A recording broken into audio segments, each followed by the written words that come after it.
دوستان وقتتون بخیر. در این قسمت از سفرنامه آقای سحاف‌فاشی به ژاپن رسیدیم و توصیفات بسیار بسیار جالبی از ژاپن داره در 130 سال قبل. با ما همراه باشید و حتما لایک بفرمایید و با نظرات و پیشنهاداتتون حتما از ما حمایت کنید و راهنمایی بفرمایید. متشکریم. دوشنبه 16 ربیع الاول، ژاپن. دیشب 3 از شب گذشته اول چراغ دریایی پیدا شد که قریب 50 فرسخ تا یوکوهاما باقی است. یک خمپاره از کشتی به هوا رفته و ترکیده، مهتاب‌های البان خارج شده. 2 مهتاب، یکی قرمز و یکی سفید، در کشتی مقابل چراغ دریا آتش زدند.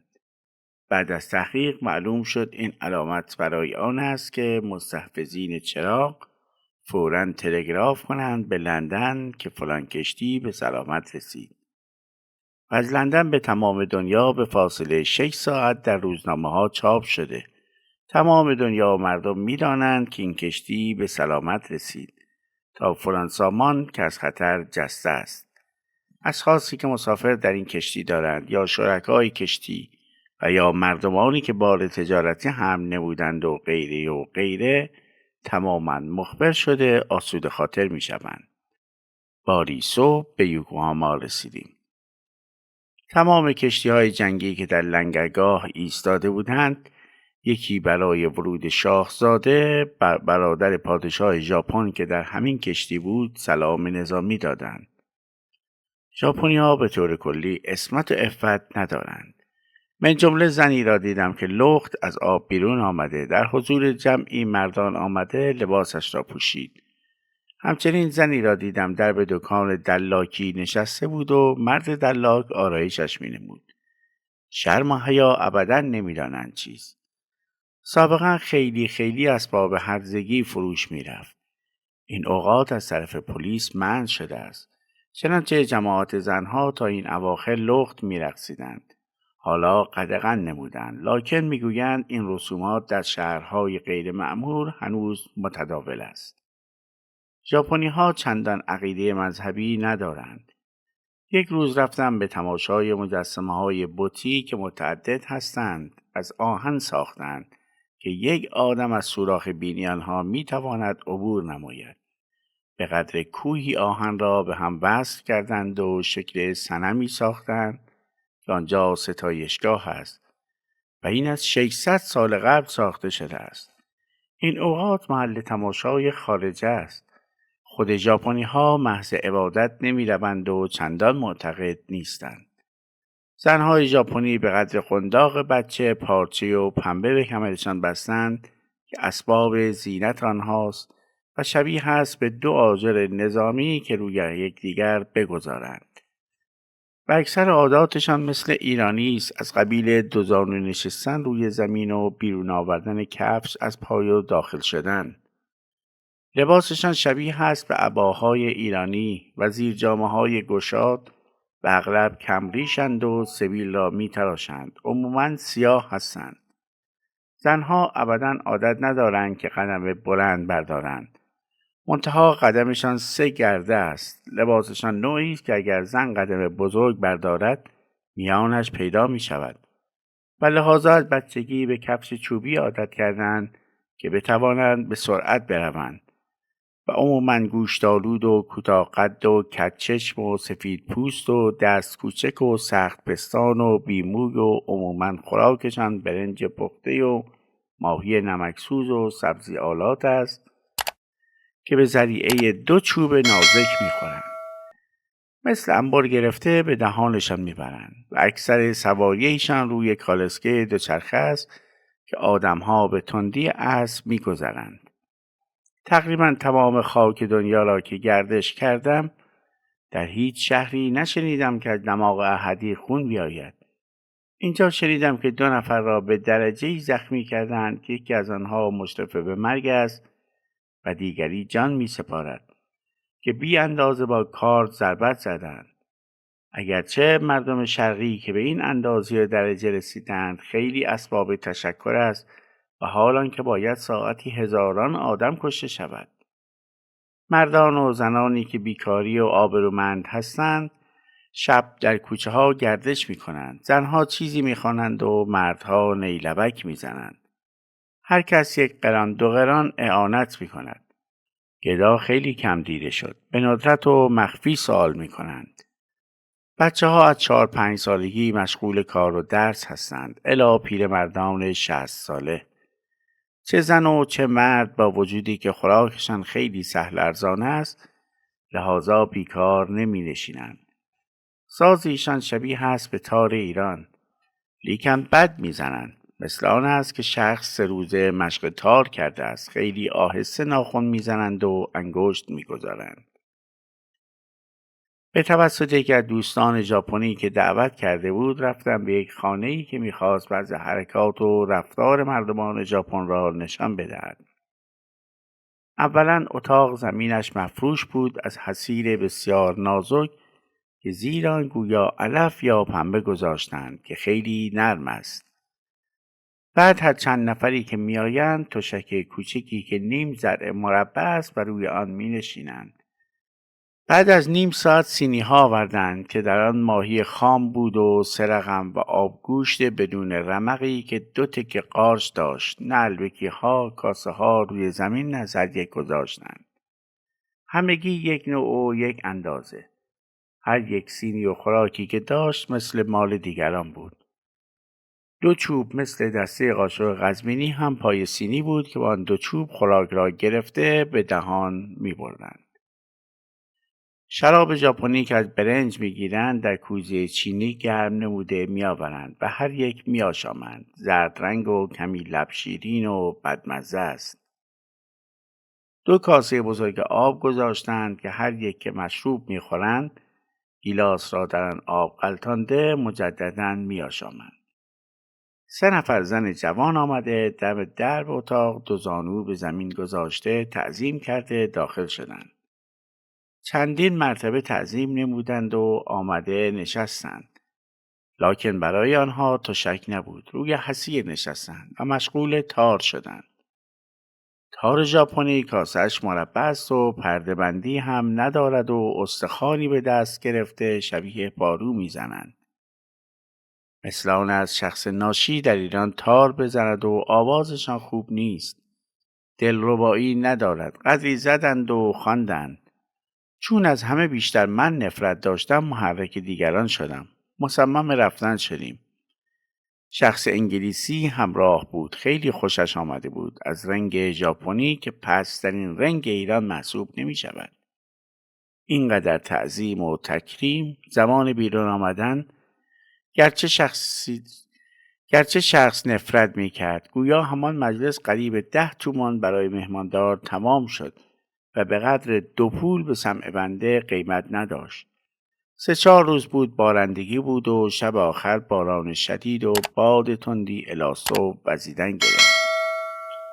به نوعی که در یوکوهاما بیشتر از مردم شب را نتوانستند بخوابند. تمام خانه ها از شدت باد به حرکت آمده بود. عموم مردم در طبقات تحتانی شب را به سر برده. 100 درجه از زلزله بدتر بود. خرابی بسیار به عمارات و خط آهن و تلگراف و غیره وارد آورده بود. خانه ای را که بنده منزل داشتم خیلی محکم بود. مغازه مثل گهواره متحرک بود. عمارات و آینه اینجا به ملاحظه زلزله نوعی می سازند که کمتر خرابی برسد. یعنی تیرریزی ندارد. مربی عمارات چوبهای کلفت است که به زمین نصب کردند تا یک اندازه جنبش بی خطر می ماند.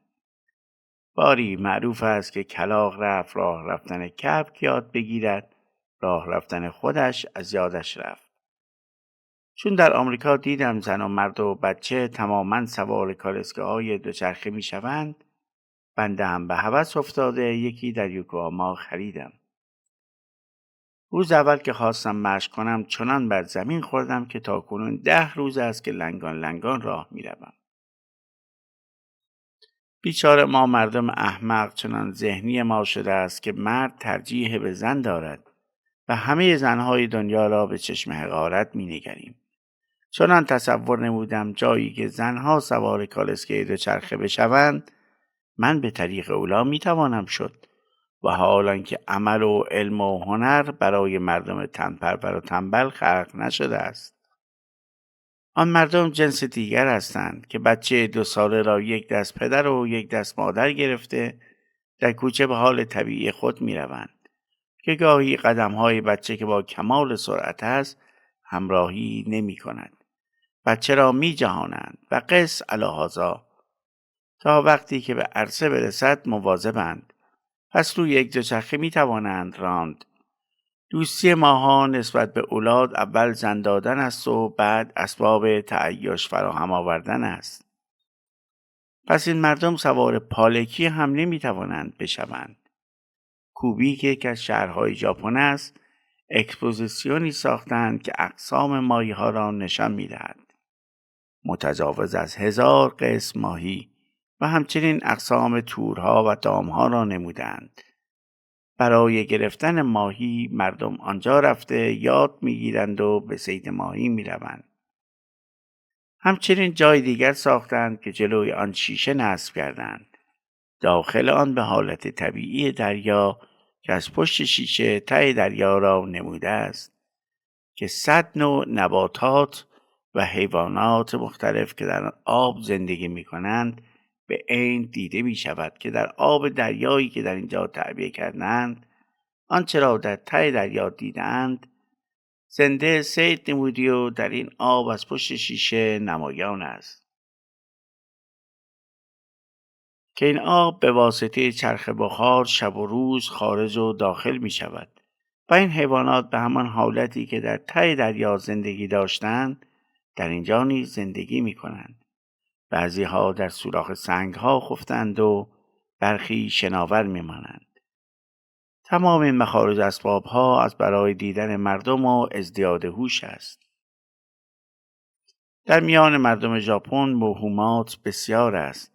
اگرچه بعضی دین عیسوی و برخی طبیعی گشتند، لکن عموماً به یک عقیده هستند.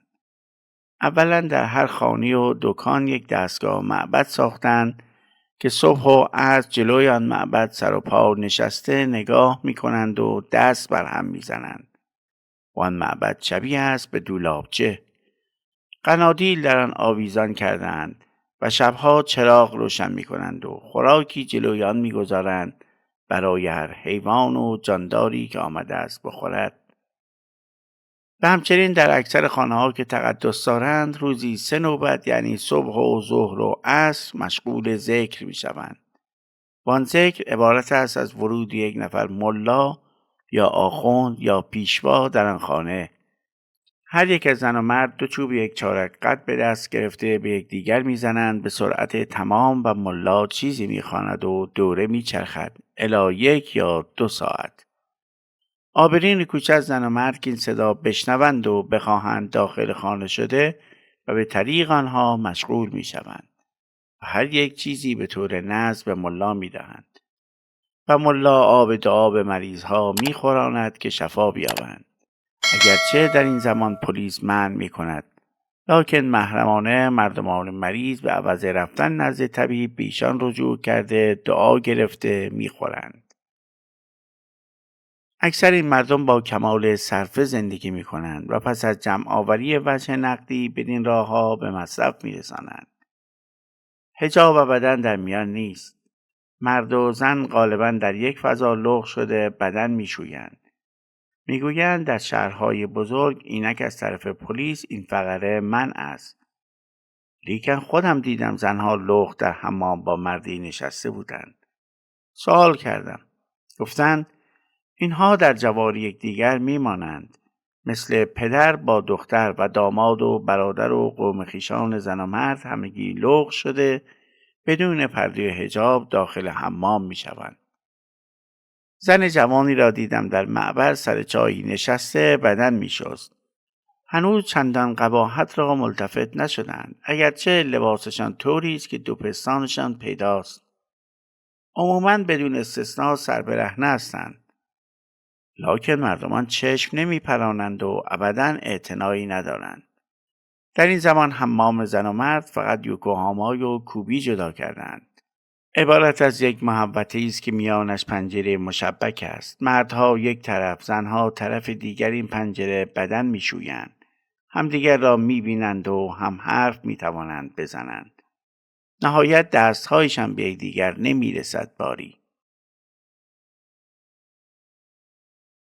5 شهر جمادی الاول. با کشتی فرانسه معروف به سیدنی به طرف هنگکانگ عازم شدم. از یوکوهاما الی هنگکانگ 2200 میل است. پول بلیط از ژاپن الی هنگکانگ $44 است که عبارت از 22 تومان می شود در درجه دوم کشتی. هنوز ژاپنی ها به منزله انسانیت نرسیدند. چند نفر ژاپنی در این کشتی هستند.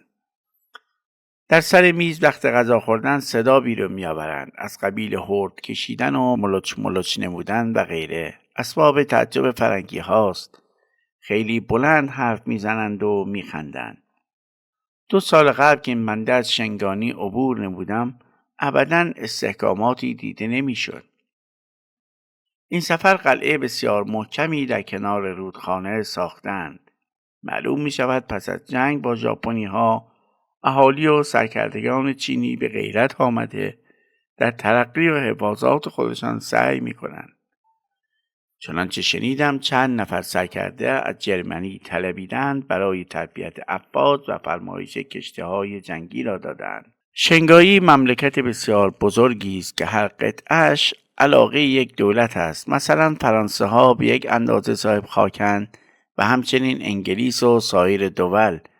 جمعیت این شهر بسیار است، چون که اغلب مردمان متمول به سبب تعدی امرای چین به این شهر آمده سکنا گرفته و هر یک در علاقه یک دولتی زندگانی می کنند. لحاظا دست تعدی چین از این علاقه ها کوتاه است. اهالی چین مردمان خیلی مظلوم و کاسب و قانعی هستند. ابداً شرارت و رشادت ندارند و جسارت در این طایفه دیده نمی شود. اینها هیچ نیست به جز ظلم و تعدی امرای و وزرا که اسباب توسری خوردن طایفه می شوند. حالت رشوه و تعارف و حق و ناحق و تهمت و خصومت و خواهش دل در امور رؤسای چینی موجود است. از حیث ندادن مواجب و نرسانیدن حقوق عساکر و خوردن حقوق مردم و برات نویسی و کس نمودن و دیر دادن و حاشا کردن در این رؤسا تمام موجود است. و اسباب تنزل این طایفه کثیر ایشان شدند.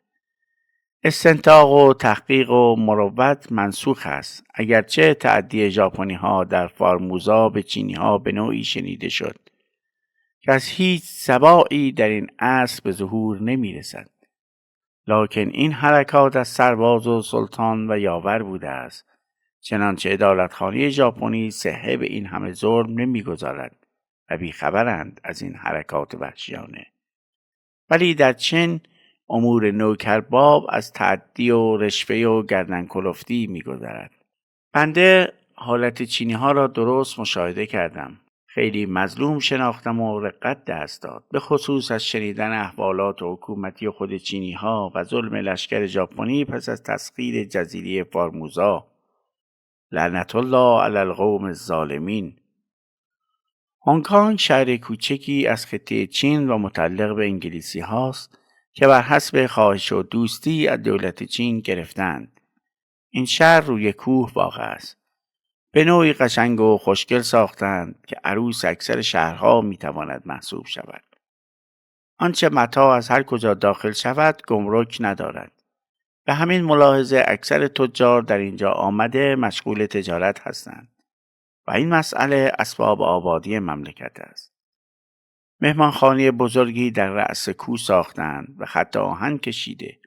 متصل یک گاری بالا می رود و یکی پایین می آید. تمام خیابانش پله که از سنگ حجاری بنا کردند. تمام آذوقه مملکت هر روز صبح از خارج می آید و این شهر کوهی است که سنگ سیاه دارد و بناهای سنگی بسیار عالی بنا نمودند. باری 21 ماه اکتبر از هنگ کنگ به طرف بمبئی با جهاز بیانو کمپانی معروف براوانا حرکت نمودم. از هنگ کنگ الی بمبئی 4500 میل است و قیمت بلیت درجه دوم $155 است، مطابق 70 تومان پول ایران. 2 روز قبل از حرکت بنده کشتی از بمبئی رسیده بود که مبتلای طوفان شده. 2 روز و 2 شب مردم افتاده بودند و دست از جان شسته به حمدالله تعالی مستخلص شده وارد هنگ کنگ شدند. لیکن از این فقره خسارت کلی به کشتی رسید. در کشتی هستم، به حمدالله به کلی آرام است تا خداوند چه خواهد. روز پنجم کشتی وارد سینگاپور شد. بچه‌های کوچک 5-6 ساله در قایق‌ها نشسته جلوی کشتی آمده چیزی میگویند. مسافرین پولهای کوچک میان دریا میاندازند و این بچه‌ها فوراً در آب فرو رفته پول را میگیرند و اینها از طفولیت عادت نموده چشمشان را در آب دریا باز کنند و ببینند. چنانچه نباتات دریایی در کنار این شهر لب دریا خیلی فراوان است و ارزان می‌فروشند. بچه‌های کوچک بیکار برای تحصیل وجه در آب قوس نموده. آنچه در ته دریا باشد کنده بالا می‌آورند. لذا اقسام اصداف و اشجار دریایی موجود است که مسافرین خریده به شهرهای خودشان میبرند. 2 نفر سرباز انگلیس به کشتی آمده. جعبه‌ای داشتند که میفروختند به قیمت 15 تومان پول ایران. در میان آن جعبه اقسام شب‌پره‌ها به رنگ‌های مختلف و اشکال متعدد با سنجاق نصب کرده بودند که آنچه شخص تماشا می‌کرد سیر نمی‌شد. مثل این بود که نقاش قابل و لایقی 6 ماه نشسته میان این جعبه را نقاشی کرده است. معلوم شد سربازها وقت بیکاری به جنگل‌ها می‌روند و تحصیل شب‌پره کرده. پس از جمع آوری به قیمت اعلا می‌فروشند. دیگر نمی‌روند عملگی یا هیزم شکنی یا حمالی بکنند. شخص سرباز می‌گفت در مدت 2 ماه اینها را تحصیل کردم و این جعبه در لندن 100 تومان قیمت دارد. باری شخصی خریده بود و خیلی ممنون بود که ارزان خریدم. سینگاپور شهر بزرگی است از خطه چین، متصرفی انگلیس و خیلی قشنگ و پاکیزه ساختند. اینجا همه گروهی پیدا می شود. مسلمان‌های هندی و چینی و مالایی و غیره و غیره. 2-3 مسجد مسلمان دیده شد. جنگل بسیار دارد. کشتی پس از 24 ساعت توقف به سمت پیننگ که در همین امتداد است حرکت نموده. پس از 30 ساعت به پیننگ رسیدیم. شهری است کوچک، خیلی تمیز و خوشگل. محله است مخصوص چینی ها. معلوم می شود اینجا اهالی چین با مردم این شهر آبشان از یک جوب نمی رود که مخلوط با سایر مردم نیستند. اینجاها هم در علاقه انگلیس است، اگرچه انگلیسی ها در کل دنیا لقمه دارند. باری از پیننگ الی کلبه 4 روز نصف راه است. همه روز ابر و باران شدید است. هفته 1 روز زنگ اخبار زده عملجات کشتی تماما به سرعت حاضر شده. تلمبه ها را در دست گرفته آب می پاشند. کفر دریایی به کمر بسته حاضر می شوند. در حقیقت هفته 1 روز مشق می کنند برای خاموش کردن آتش و غرق شدن به دریا که اگر اتفاق افتاد دست و پاچه نشوند، تکلیف را بدانند. کفن دریایی عبارت است از کمربندی پهن که از چوب پنبه ساختند. محتمل است که اگر کشتی غرق شود و کناره هم نزدیک باشد و شخص هم پردل و شناور باشد، در آن موقع شاید جانی به سلامت به در برد و الا فلا. این کمربند در هر اتاقی به عدد اشخاص گذاردند. باری خوراک انگلیسی ها بسیار بد است. از بس که گوشت گاو نپخته خوردم عاجز شدم. سر نهار برای هر نفر 2 لپه زردآلو مربا کرده بودند آوردند. حضرات خیلی ممنون شدند. یکی از آنها خواهش کرد قدری دیگر به من بدهید. پیش خدمت رفت و 1 لپه دیگر برای آن شخص آورد.